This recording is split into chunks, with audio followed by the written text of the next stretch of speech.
Okay. Okay, great. Thanks, everyone. So again, good morning from Austin, Texas. I hope you all have had a great start to your day. I want to thank you all for joining us today and welcome to our OERTX demo with the Texas Higher Education Coordinating Board. My name is Leah DeForest, and I'm the Communications Manager with Texas Digital Library.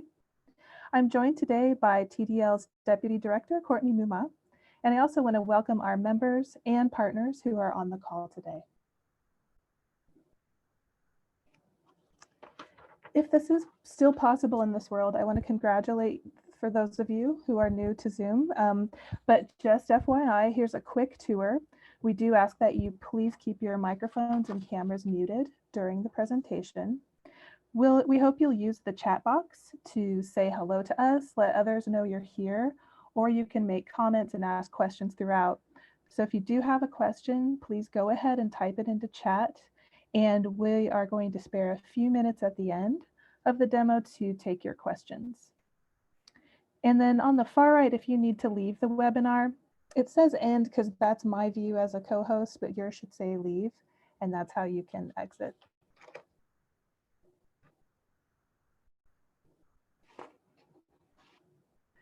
So we at TDL are really big fans of Bill and Ted because they are most triumphant and because they believe in being excellent to each other. And so we at TDL ask that you also be excellent to each other. We are dedicated to providing an experience for everyone that is free from all forms of harassment and inclusive of all people. We ask that everyone here today be considerate and respectful in speech and action. We ask you to attempt collaboration before conflict, refrain from demeaning, discriminatory, or harassing behavior in speech, and please be mindful of your environment and your fellow participants. We very much encourage laughing and smiling, and please feel free to ask questions anytime using the chat. And again, we'll have some time after the presentation for questions and discussion as well. And finally, this webinar is being recorded. We will publish slides and recordings and share them with all of you in attendance today, as well as our members and partners and colleagues in libraries and archives.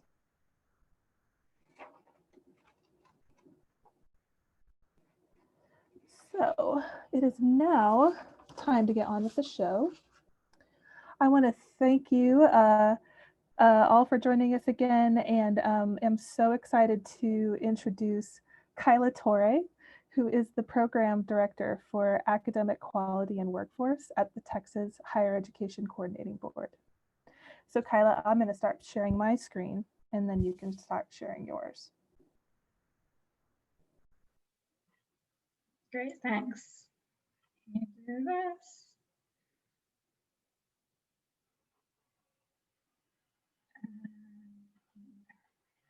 Okay, y'all see that? Looks great. Great. Okay. Well, hi, everybody. It's exciting to be here. There's so many people here. I'm glad to see that. There's so much interest, and even from outside of Texas, I saw, which is great. So I'm going to mostly focus on talking about the OERTX Repository, which is our new statewide repository for OER in Texas. And then I'm going to get into some future OER initiatives that we have. But first, I'm going to give a little background on some OER initiatives in Texas, just to give you sort of an idea of how we got to where we are. So over the past 3 years and past 2 legislative sessions, really, there's been a lot of interest in OER because, as we all know, the high cost of instructional materials and the impact that affordability has on student retention and completion. So in the past 2 sessions in Texas, there's been quite a few bills passed that relate to OER initiatives. For those of you, I mean, I think we're all familiar with open educational resources. This is the definition as it is in statute in Texas. So you can see that it has to do with a teaching, learning, or research resource that's in the public domain or has been released under a intellectual property license that allows free use and adaptation and redistribution. So you can find it here in Texas Education Code section 610668 if you're really interested in reading statute. In 2017, Senate Bill 810 was passed, and that did a few things related to OER, one of which was a feasibility study about the possibility of creating a Texas OER repository. And there was a study that came out of that. We spoke to many stakeholders and did a lot of research and literature reviews, and the recommendations that came out, or the few recommendations that came out of that report, had to do with developing an open statewide OER portal, but not trying to do this from scratch ourselves at the Higher Education Coordinating Board, rather working with a vendor to do that, who some organization that already had experience in doing this sort of work. The idea was to ensure that the portal links to repositories using a wide range of OER, so not just textbooks, but all sorts of different types of materials. Out of that report also came recommendations to incentivize faculty to adopt OER, contribute OER, submit reviews through the portal, that sort of thing. The recommendation was to require that resources developed with state funds be licensed with Creative Commons license.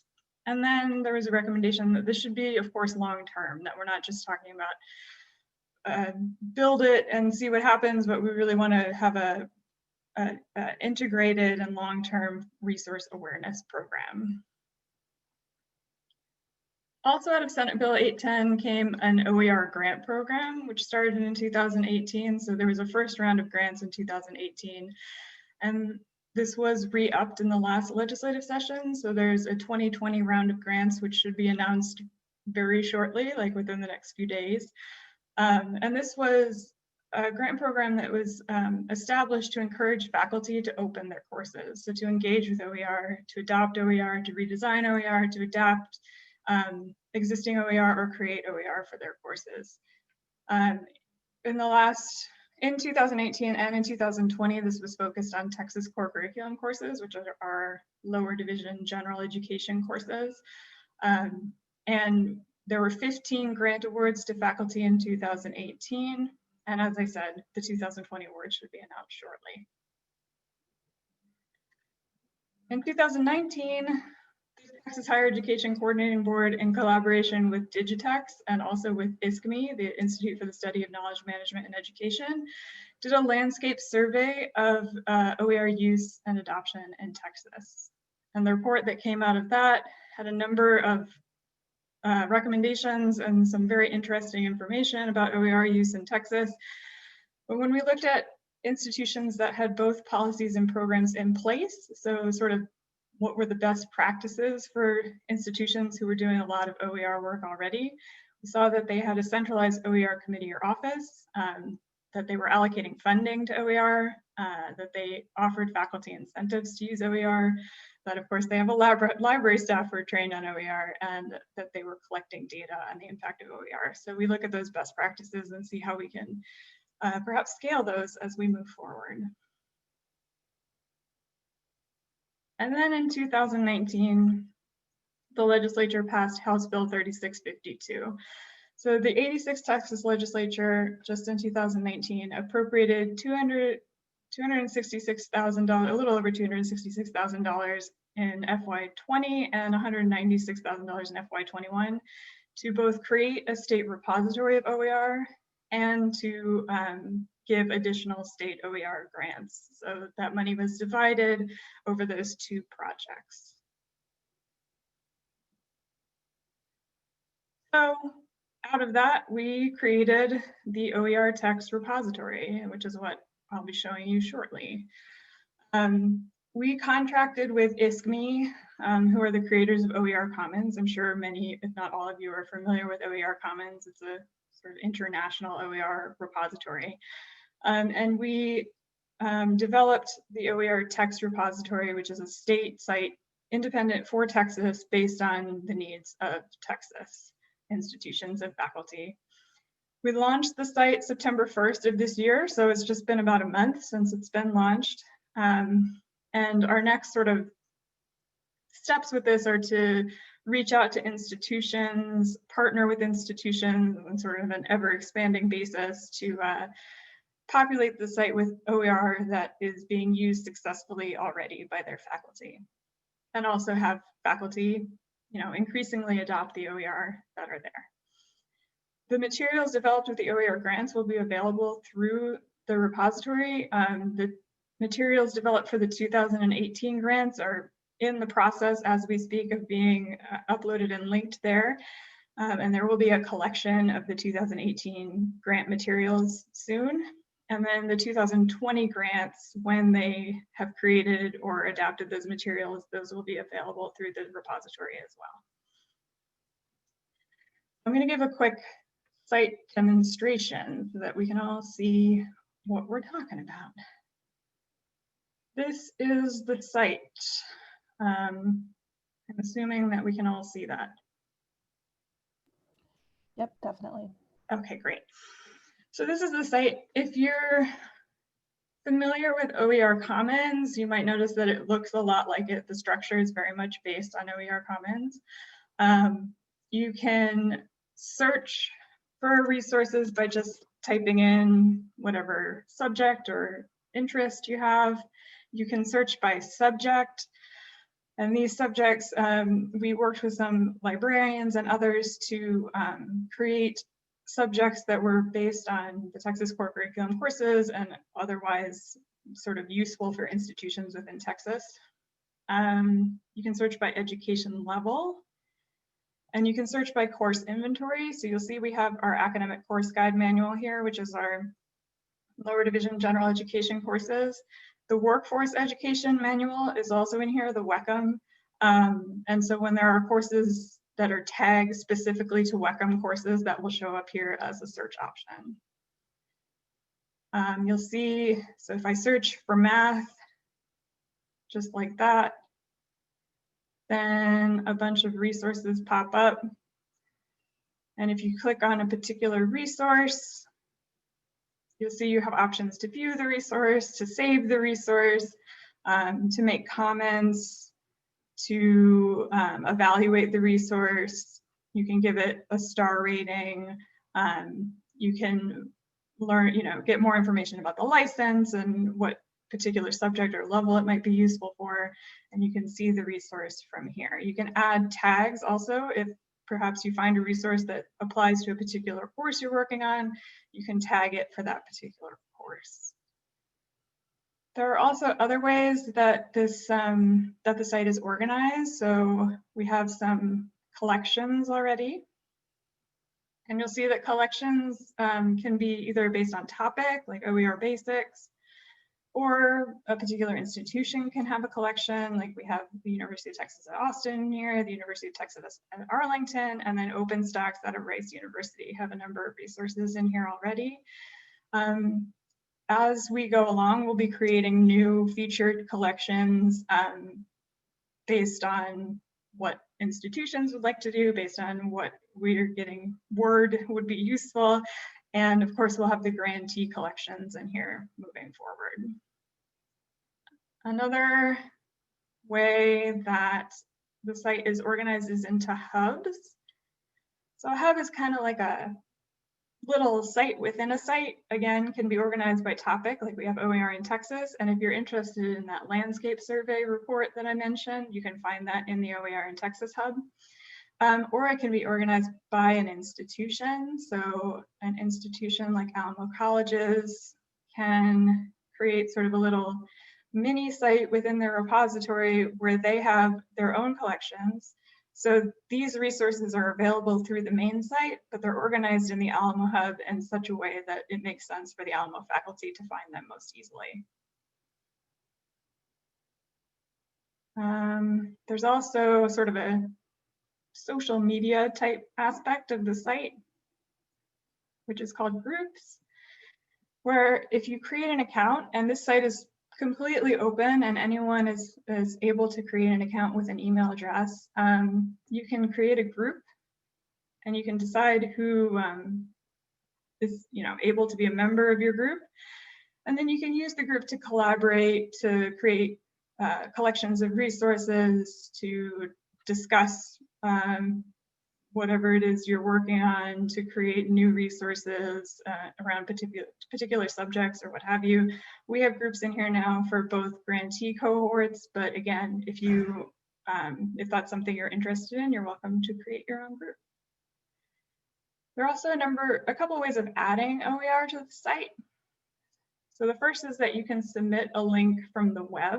So if you have OER that's housed in another repository that's not password protected, you can add the link, create some metadata around that so that it's searchable within the repository, and then publish that as a link, and then it will direct whoever finds that resource to where it is housed. Or you can create resources within the Open Author tool. So in Open Author, you can give your resource a title, add images, add content by either typing in, copying and pasting, importing documents. You can add resources like pictures and videos. You can add instructor notes about how best to teach with this resource. And you can also include multiple sections. So if you wanted a section for each chapter of a book or something like that, that is a possibility here. The other thing that I wanted to show you was that, so if you have any issues, of course, you can always could type into the help and support box and get that. There are also articles for help. And so a number of topics, you can find help articles here. There are integration tools for LMS. So if your institution was perhaps interested in being able to search the repository from your LMS, from Canvas or Blackboard or something like that, then you can install an integration tool. We recommend that you do this on the institutional level rather than trying to have every individual faculty member do it. So if your institution is interested in that, you can always have your learning management system person contact us, and we can help you to integrate it such that you can search from your learning management system, you can search the repository. So that is sort of the quick version of what is possible with the site. You can see from the main page, you can go to collections, you can go to Open Author, you can go to the groups here. We have our featured collections, and then there is a video that can help you learn how to use the Open Author tool more effectively. And we have our submission policy down at the bottom, which is basically just that this is an open site. Anyone is welcome to submit. We have to approve submissions. And so once we receive a submission, if that submission has been peer reviewed by the institution or as a grantee or something like that before it gets to us, then we'll tag it as such when we publish it onto the site. We don't do any review, like peer review or anything at the coordinating board, but if it is reviewed in such a way, we want to let people know that that's possible and make it searchable by peer reviewed or other reviewed or grantee. Okay, so how do I become a part of this community, you may be asking. There are a number of ways. So you can, of course, adopt any OER that's already in there.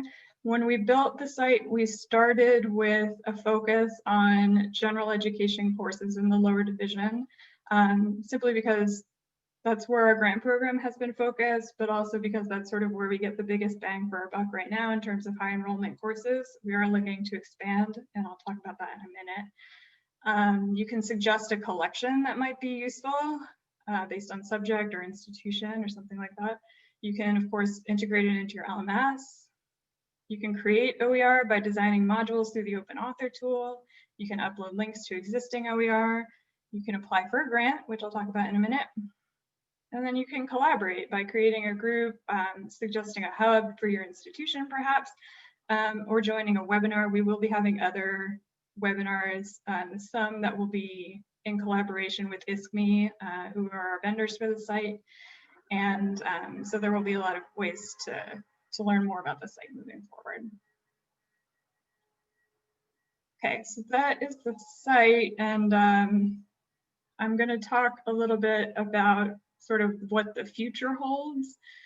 Some of you may know that the state of Texas is investing $107 million of the governor's emergency education relief funds in higher education. This comes out of the federal CARES Act, the Coronavirus Act. And the vast majority of that $175 million is going towards direct student aid, which is wonderful. However, a portion of the funds are going to be used for online learning support, including OER support. We think it's important since online learning has expanded and is such a big thing right now that we really use some of this funding for online learning support. So there were a number of projects that were approved by the coordinating board at our September special call board meeting just a couple of weeks ago. And staff at the coordinating board are in the initial phases of implementation design for these projects that are geared towards online learning. The first is a digital learning clearinghouse. So this is not specifically OER, but it has to do with online learning more broadly. So the first is that we're going to be creating and upkeeping a website to curate effective online teaching best practices and resources. As far as I understand it, the idea is not that it's just sort of a repository like the one I just showed you, but more like a networking site where institutions can share resources and best practices and sort of expand the use of best practices for online teaching in Texas. And there will be a request for applications that will be available for matching grants in order to populate that site with examples of effective online teaching practices. So that's upcoming. And then from OER more specifically, like I said, the 2020 state grants will be announced soon. Under these GEER funds, these federal funds, there will be another round of course development and implementation grants that are similar to the state grants.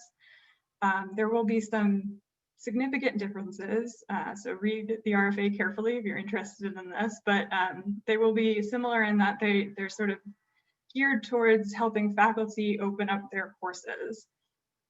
And we're going to be focused on the most frequently transferred Texas corporate curriculum courses, co-requisite courses, so courses for developmental education, and also workforce courses in high-value fields, so courses that correspond to the workforce education course manual for high-value, high-need fields.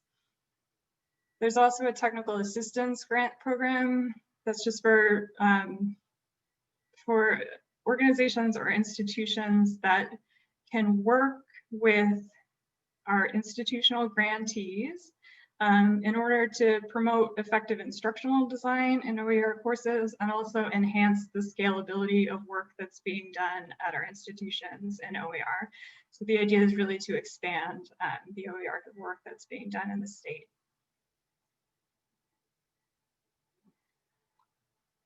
Here is the website for OERTX. It's oertex.highered.texas.gov. You can go, and as I said, it's completely open. If you want to create an account, you're welcome to do so with an email. This is the OER GP is the email for the OER State Grant Program if you're interested in learning more about that. And then my email is there too. And of course, I am available to answer questions and also am obviously taking this show on the road. So if you feel like there's a organization or something that you're a part of that would benefit from a demonstration of the site, I'm happy to do that. Okay, I'm going to stop sharing now so I can see all your faces, and I'm happy to take questions, and I see that there are lots of them. Great. Oh my gosh, Kylah. We do have a lot of questions, and so thank you all so much for these, and thank you for that presentation, Kylah. And before we start with Q&A, I'm very appreciative that you left a lot of time here for all of these questions. Before we start, in case we don't get to all of them, where's a good place for folks to find answers to their questions if they have them, and or who should they contact if they have further questions? Sure. So as far as things that are specifically for about like how the site works, how you can use it, that sort of thing. There are help articles within the site that might be able to answer some of your questions, or you can just use the support button and ask a question and we'll get back to you. Or you can feel free to email me and I will get back to you as soon as I can and we'll answer your question. Yeah, so feel free. Okay. Well, that's great. So it just sounds like check out the site. There might be a documentation or FAQ there that can help. There's also a support button there, and then last ditch effort, email Kylah. So well, and again, if there are places, you know, other organizations that you belong to, something like that you think would benefit from a demonstration, I'm also happy to do that. So feel free to email me. Okay, great. And again, just before we start with the Q&A, and we'll start with first come, first serve. Just want to remind everyone here today that we are going to, we've recorded this webinar, we're continuing recording, and we are going to share the captioned recording with everyone, a link to that to our YouTube page. We also noticed that there were lots of resources shared in chat, and so we will collate those and also share those along with you too, in addition to Kylah's slides. So never fear, everything that's been said and shared here today will come back your way. All right, Kylah, are you ready? Q&A. I'm ready. I'll do the second. Okay. First come, first serve. Here we go. First one, any chance that the OER text site can work like Creative Commons site, which searches for OERs across sites? That's a good question. So I guess the answer is yes and no. So it is set up as sort of a separate independent site. The idea is that we're going to connect to other repositories so that we will be able to search for OER in different places. And also, as it says, I think a little bit further down, this is developed by OER Commons, right? And I know that they're in the process even of developing tools in order to do this better. So I think moving forward, we'll be able to connect to more repositories in that way. Okay. Moving right along. Someone says, I noticed there are quite a lot of resources in OER text already. Does it include regular OER Commons content that's not specific to Texas? Yes, it does. So we looked for sort of a wide variety of content. We focused on content that was most used by Texas faculty already, and also content that was specific to sort of Texas core curriculum courses, or could be used for Texas core curriculum courses. So that's the vast majority of what you see in there right now. And then of course, anything developed by Texas institutions that was already a part of OER Commons is there as well, as much as we could find it. We're working on partnering with institutions. Like I said, we're going to expand this until we hopefully hit every institution in the state, and we're going to work with you all to get as much, you know, successful OER in the site as we possibly can. The idea, we'd really like for the site to be to become part of the culture of OER use in Texas, so that it's sort of integrated into the way we think about finding and using OER. So we definitely need the help of institutions to do that, and so that's going to be a next step. That's great, and that OER text is like the overall goal is to have this integrate into the culture here. This next question is maybe part of that.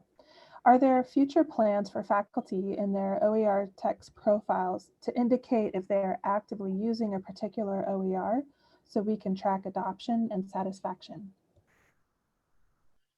That was a good question. Future plans for faculty. Not that I know of. So we can track if resources are being downloaded, of course. We can get comments, we can get ratings on them from users. But that is an excellent idea for another data point about actively using particular OER. I like that. Thank you for that idea. Right on. I'll make sure that you get this list of questions to Kylah in case it'll help your folks. Thank you. How many OER texts does the repository currently contain for higher education? And does this also aggregate from the International OER Commons of OER materials? So we, as I said, we took the resources, or most of the resources that are in there already, or at least the beginnings of them, from OER Commons based on what was being used already in Texas. So I couldn't tell you an exact number of how many are in there, but we did source them from OER Commons to begin with. And then there have been a number of submissions already. So there are additional things in there. And then of course the grantees are submitting as we speak. So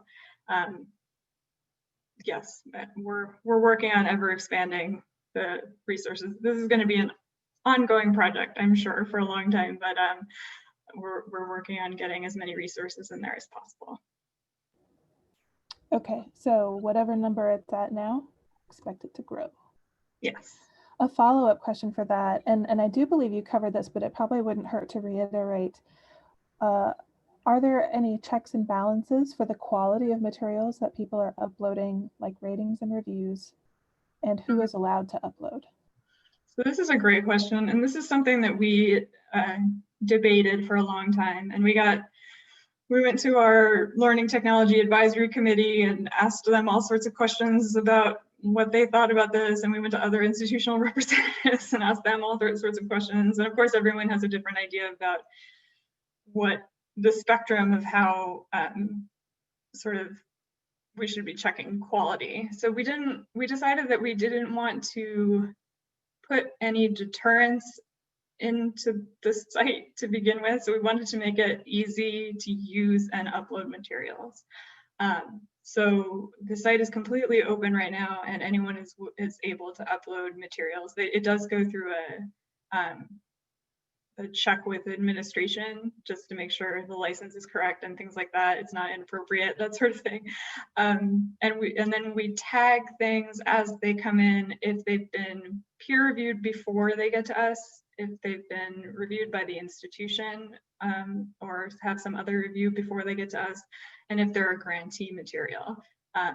Because we want to be as transparent as possible about those things, but we do not at the coordinating board sort of check for quality at this point. We don't do any sort of peer review within the coordinating board, but we do tag it if something's been done beforehand.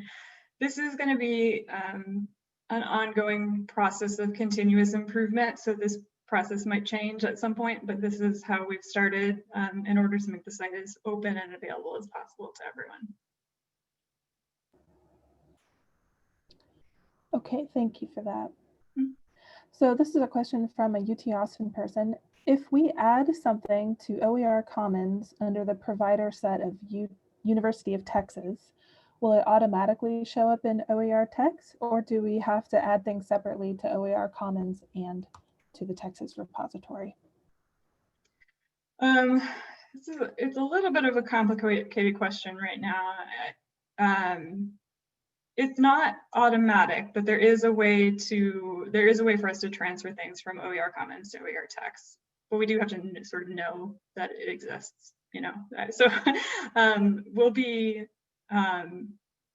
continuously keeping an eye out for these things, but it also helps if you either want to just add it to OER text directly with a link, or you want to let us know that it exists.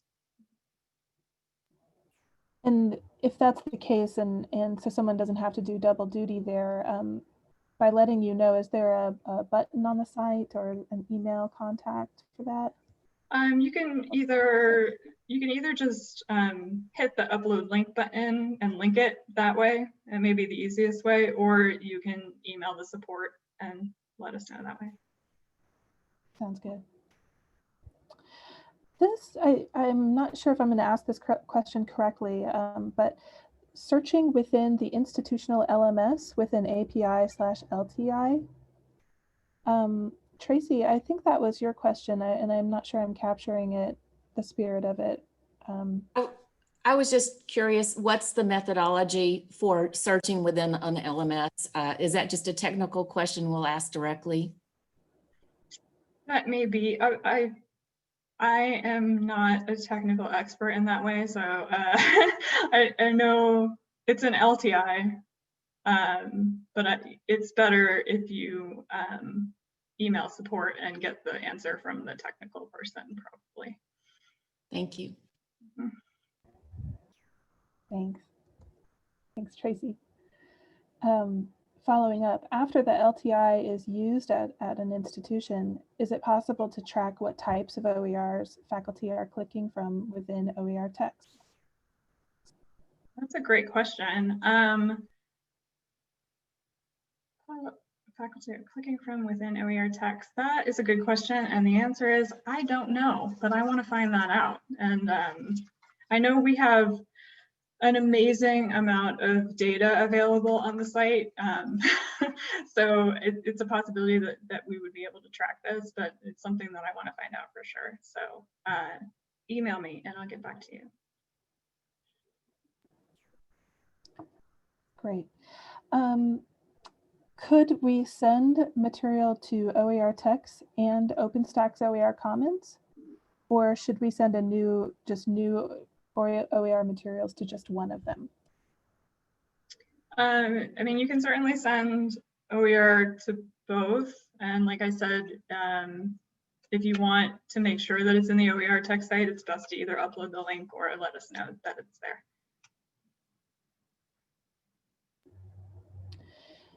Here's another question / future idea.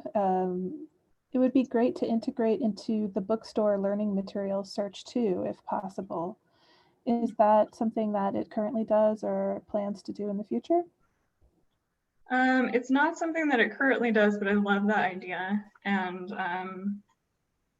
yeah, I'll talk to our vendor and we'll see what we can do. What we can do. Okay, this question is sort of like a story problem. One of the more labor-intensive aspects of curriculum development involves creating the ancillaries that often accompany large publisher text.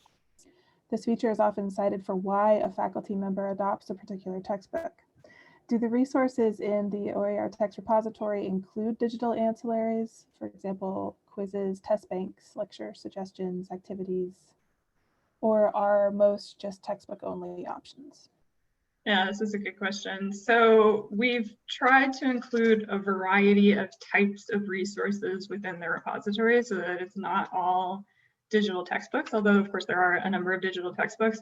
And then for the grant program, the idea is to create resources for an entire OER course. So textbook plus ancillaries or whatever materials for the entire course.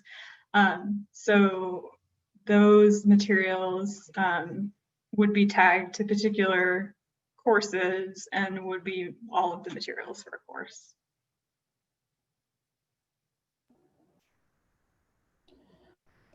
Okay, this question may have been answered in other forms, but it sort of reframes it in a different way. Is OER text designed to house uniquely texts and not overlap with OER tools? So OER text is designed to serve Texas, but not to not overlap. I'm not sure if that makes sense, but basically, like, we want the materials within OER text to be geared towards the sorts of requirements that we have in Texas, like the Texas core curriculum and things like that, which is not to say that we're not pulling sources from other places, but we want to make sure that they're useful to faculty and institutions in Texas.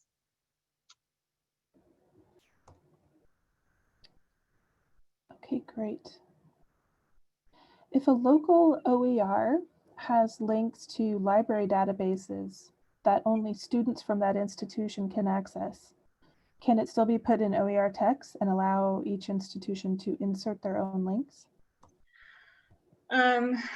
This is something that we're still in the process of thinking about, because I mean, the idea really is to share resources across institutions, but there is the possibility of creating a hub for an institution, right? So it's an ongoing thought process about this, but for now, all of the resources that are in the site are open and available to everyone.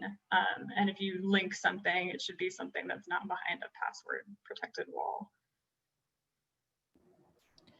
I'm going to jump the line a little bit because there was a follow-up, but would it still be OER in that case? Right. I think that's the question. We're trying to keep everything to true OER in the site for now. I think, you know, there are questions about how this will evolve, but our goal is to keep everything open and free for students. So and Creative Commons licensed or public domain, of course. Yeah. Gotcha. Thanks. Okay. We still have a few more, and it looks like they're keeping coming, and we still have another 15 or so minutes. So thanks for bearing with all these questions. Sure. For the Digital Learning Clearinghouse, when will the site be ideally available for schools to use? And also, will the Clearinghouse as a hub include online spaces for communities of practice? So the answer to this question is I cannot tell you yet. We're really in the initial phases of trying to figure out what this is going to look like, and we will be working likely with the Learning Technology Advisory Committee and other institutional representatives to sort of figure out the best way to do this. So I like the idea of including communities of practice. I'll take it back. But as far as when the site will be available, I couldn't tell you at this point. We're trying to move as quickly as possible. I got a question privately about how to create a hub on the site, which if you're interested in creating a hub for your institution or for a particular organization or something like that, you can feel free. You can use the support button within the site, and that will get to us eventually. I mean, it will get to the vendor first and then probably to me, or you can just reach out to me and we can work on creating a hub for that.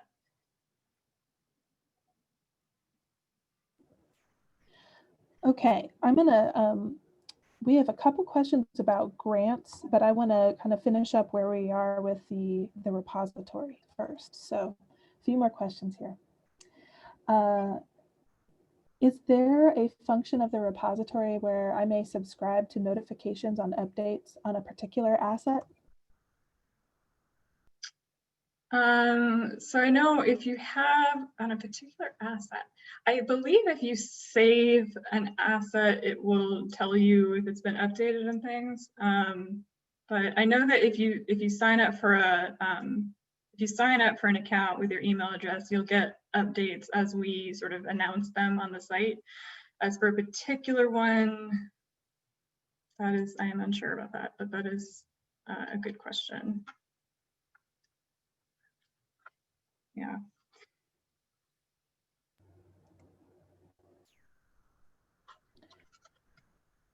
Okay, and the next couple of questions are related to OpenStax.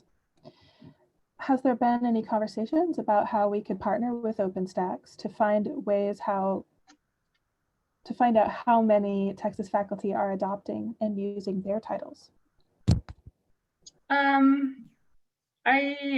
Well, I can't speak for OpenStax. I bet they have that information, but I will say that we've been reaching out to institutions and organizations across the state, including talking to OpenStax about how to best sort of use the repository and also, you know, how to best help the OER work that's being done in the state. So this is an ongoing conversation and ongoing work, and we'll be working on it well into the future, hopefully with all of your help.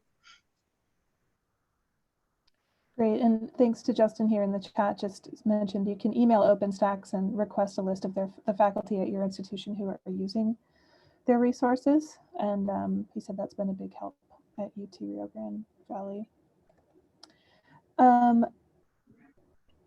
Another question somewhat related to OpenStax. Do we have an error report mechanism in OERTX? Or sorry, OERTX. For example, OpenStax is open for error reporting, such as a typo. Oh, you mean if there's like an issue with one of the resources? Yes. Yeah, you're able to flag a resource, a particular resource for an error or something like that. And also the site checks for broken links and things like that on a regular basis. So it's continuously updating to make sure that the resources stay up to date.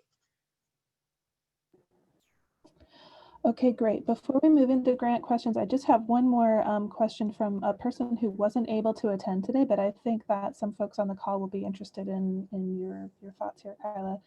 So this person had asked, they're interested in submitting an entire course to OERTX, and this course is now living online and has lectures, etc. How would one go about doing that? Submitting the lectures, the tables, documents, videos. How would one go about submitting an entire course that way? So there are a couple things you can do. I think probably the best thing to do if the course lives online somewhere and it's not behind a paywall or a password or something like that, you can simply link the upload the link, and then it will ask you to provide some metadata about the subject, the particular course, the level, things like that. You put in the metadata, and then it will just link to the outside source once people find that resource within the site. I mean, you could sort of upload the materials one by one, but I think the easiest thing to do is probably just to link to the outside source. Yeah. That's great. Okay, from what I can tell, that is all of the OERTX repository related questions that we have so far. So if you're ready to switch gears, Kylah, I have a few questions about the grants. Sure. I will just say that all of the the reason I mentioned them here is that all the materials from the grants will be submitted to OERTX. And so it's one of the ways that we're using to sort of expand the resources that are available through there. Mm-hmm. Okay, that's great. So go for it. Okay, first one. Which grants are open to independent faculty at independent institutions? Can librarians lead a team for a grant application? Mm-hmm. So the GEER funding, the federal funding, the OER course grants that are coming out are going to be open to independent institutions, which is different from the state funded grants. So that's exciting. We're opening them up to independent institutions so that, as I said, we're in the beginning stages of implementation, but trying to move as quickly as possible on those. And I smushed two questions together. Yeah, sorry. Librarians. Librarians lead a team for a grant application. That may not be a question that I can answer quite yet, since we are in the beginning stages of trying to figure out what exactly the grant program is going to look like. I will say that, of course, we understand that librarians are an integral part of OER work, and so we would hope to see that the library is there and supporting a grant application from an institution. Yeah. Okay, great. You mentioned the first grants were to fund course creation for core classes. Will the next round be the same? So the 2020 grants, state grants that are about to be announced, are focused on core classes again, with a sort of more specific focus on the most transferred courses. The federal OER grants that are upcoming will also be focused on Texas core curriculum courses, but we're going to expand that also for co-requisite courses and workforce education courses. Okay, and follow up there, will it be offered toward upper level courses as well? Well, I won't say no totally, because we haven't, as I said, we haven't completely figured out the whole design of the grant program yet, but I think that we're looking at expanding more into workforce courses in the WECM, and then yeah, so I'm not sure at this point. And new question popped up, will these be limited submission grants? I'm not sure what you mean. You mean the number of applications you can submit? Yes, the number of applications that you can submit.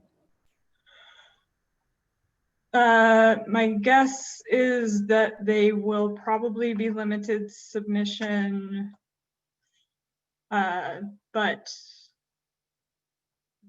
also that, so our state grants go directly to faculty members.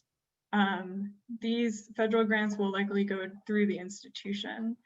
So it's possible that institution will be able to submit multiple applications, but again, we're just in the beginning stages of trying to develop all of that information. Okay, so we not sure yet if there are limits per institution like the other OER grants just yet. That information is forthcoming. Forthcoming. Yep. Okay. Is the grant information available on the OER Tech site now, or on the Texas Higher Ed Coordinating Board site now? The federal grant information is not yet, because we haven't released the RFA yet. If you are interested in getting grant information from the coordinating board, if you go to our main website, which is highered.texas.gov, and you scroll all the way down to the bottom, there's a little envelope that looks like an email, like it would go to an email. It goes to our e-updates, so you can sign up to get grant updates specifically, and then they will come to you when we announce that we've released an RFA, something like that.